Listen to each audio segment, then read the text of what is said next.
Hi there, and thank you so much for joining me today for this presentation. I'm here to guide you and give you some information about how to eat or navigate food choices when you have a dry mouth or the really thick mucus. Hi there, my name is Amber Thomas. I'm a registered dietitian, a cancer nutrition specialist, and an online nutrition coach. So, working around dryness in the mouth and thick mucus. Sometimes they go hand in hand. What I find most often is the dry mouth from radiation treatments.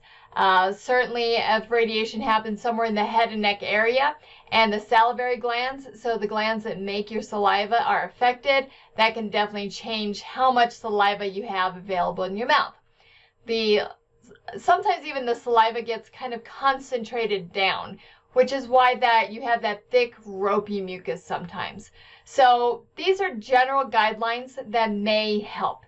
Again, some of these items, these helpful food items, may work, but they may only work if you don't have mouth sores. So some of these foods are going to burn if you have mouth sores. I would highly recommend you avoid those type of foods if you also have that side effect. But let's go through the 4 different things that you can do for either the dryness or those thick secretions. So the first one is looking at foods that have natural enzymes in them that can kind of help break down that mucus. And the first things come to mind are some of our tropical fruits. So raw pineapple and raw papaya, those have a natural enzyme in them that can help with that saliva.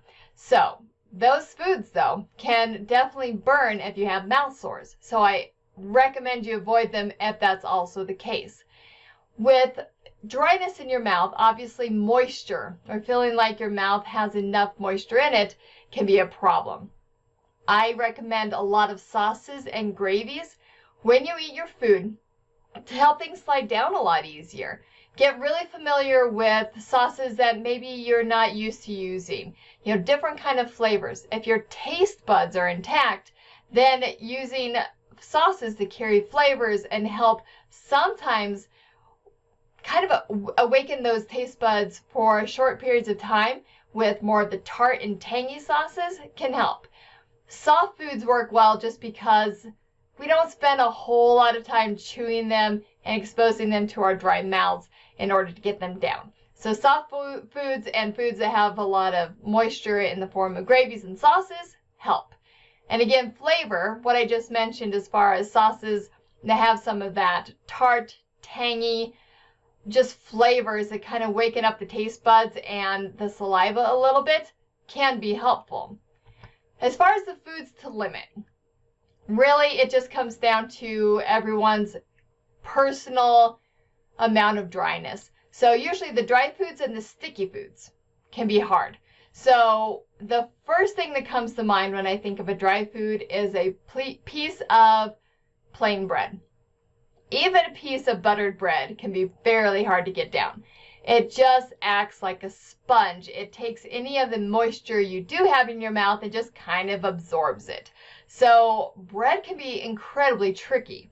Now I've had people tell me that foods like crackers, foods that are more of the crispy, crunchy dryness, tend to go down a little bit better, but they're still not perfect by any stretch.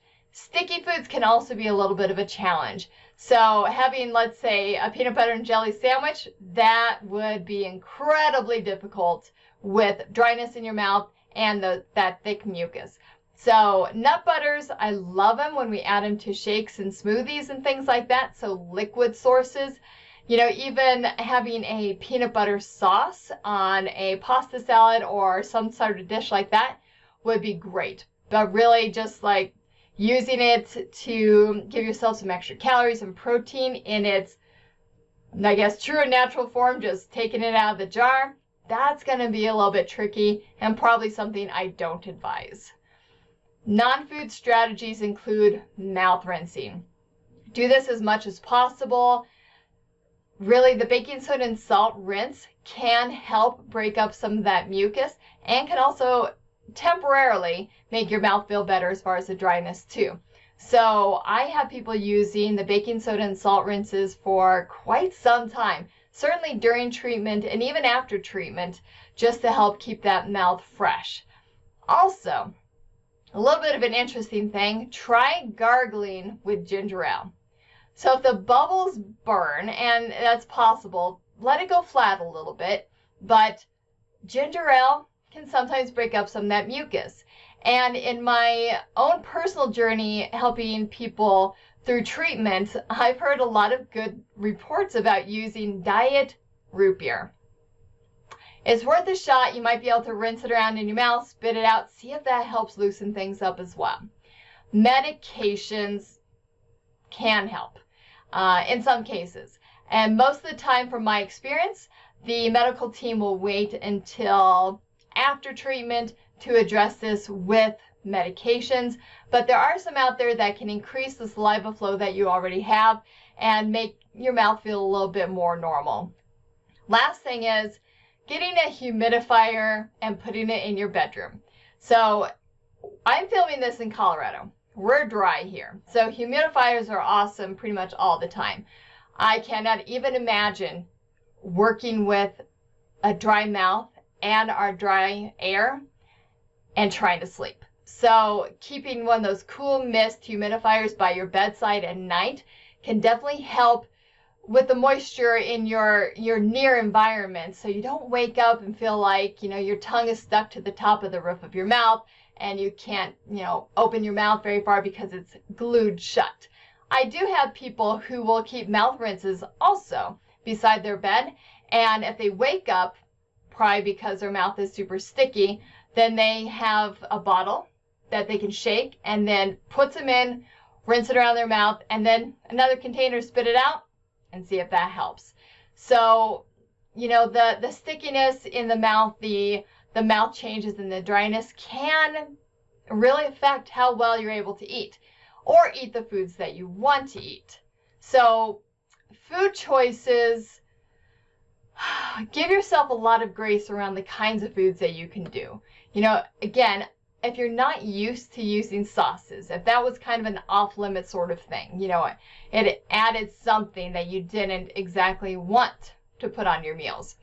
In this situation, I ask you and I encourage you to rethink that, to try using those sauces and gravies, to get really curious about flavors and things that you can add to the foods you like and see if you can enjoy them with the dryness in your mouth.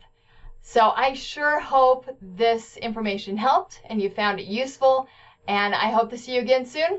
Bye for now. If you would like to learn more about my nutrition coaching programs, visit my website at www.cancernutritionsolutions.com. Hope to see you soon. Bye for now.